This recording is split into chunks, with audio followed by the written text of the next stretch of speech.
For example, if a patient would come to see us in the clinic for the first time, is when we spend more time than we typically would with patients, and we go through a detailed description of their clinical history. Really, clinical history is the most important element of the data and the information that we get to be able to generate a diagnosis. And this would involve different elements of people's history. First of all, the most recent history, why they came to see us in the very first place.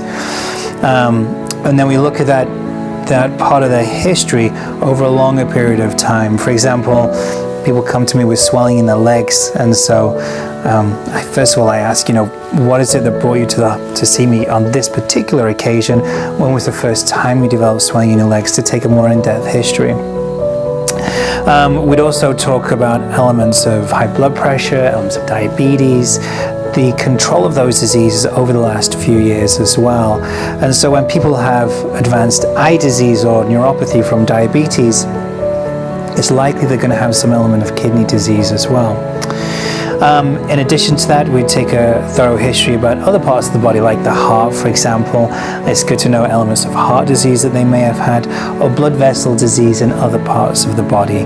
And so if people have had gangrene in the toes, for example, that's very important for us to know that there's damage to blood vessels in certain areas of the body, because there could be damage to the blood vessels in the kidneys too, of course.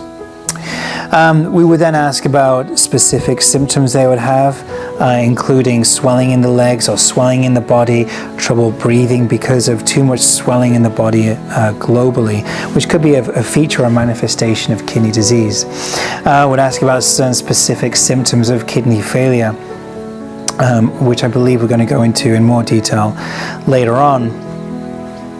Would also take a thorough past medical history to really incorporate any disease which people have had throughout their entire life. And this can be certain diseases which may not seem to be relevant, but which may actually be very relevant, like psoriasis of the skin, for example, could be related to the kidney disease that people would have, or vitiligo, for example. And so there's many different elements to the past medical history we need to know.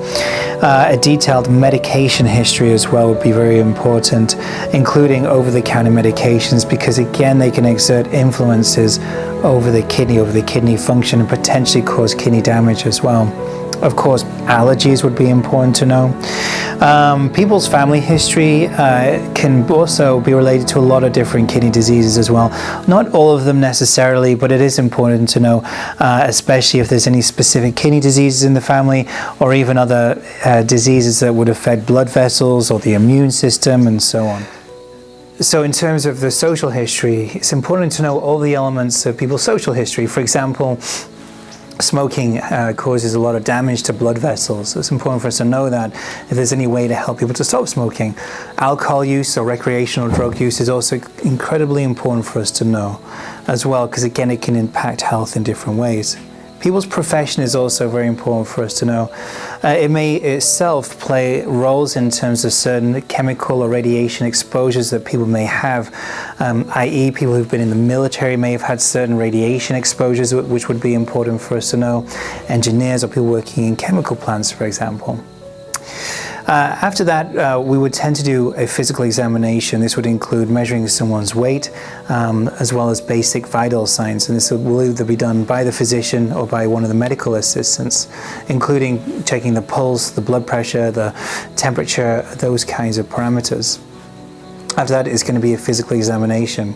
Typically we don't do an examination that would strip patients off. It would be listening to the lungs, for example, listening to the heart, palpating the abdomen, trying to palpate the kidneys as well, listening for bowel sounds, examining the extremities as well. So that would be the typical examination that we would do, but we don't take patients' clothes off or anything like that. After that is typically a discussion of what we have subsequently found and what our determination would be in terms of the diagnosis that we believe is happening at the time, and then a management plan going forwards. That management plan is going to be a discussion of the various tests that we may need to do to move forward to get to a specific diagnosis. And these tests can be from simple blood tests or simple urine studies, certain imaging studies like ultrasound scans of the kidneys, and from time to time we may even need to do biopsies of kidneys. This would be generally what we would do in terms of testing. We will then discuss certain changes to the medication that people are taking, either changing medication which they're already existing or introducing new medicines. After that, we'd also talk about different things to avoid in terms of certain medication exposures, certain food groups or certain diets that people may need to adhere to as well. There may be some educational material that we could provide for patients, i.e. if people had recurring kidney stones, we could direct them as to the correct diet. And so we may give them handouts for foods which are low in oxalate, for example. And so there would be a variety of different educational materials available, depending again upon the clinical situation. After we make the plan, we would then plan to see each other for follow-up at a certain point in the future, whenever that follow would be appropriate to be.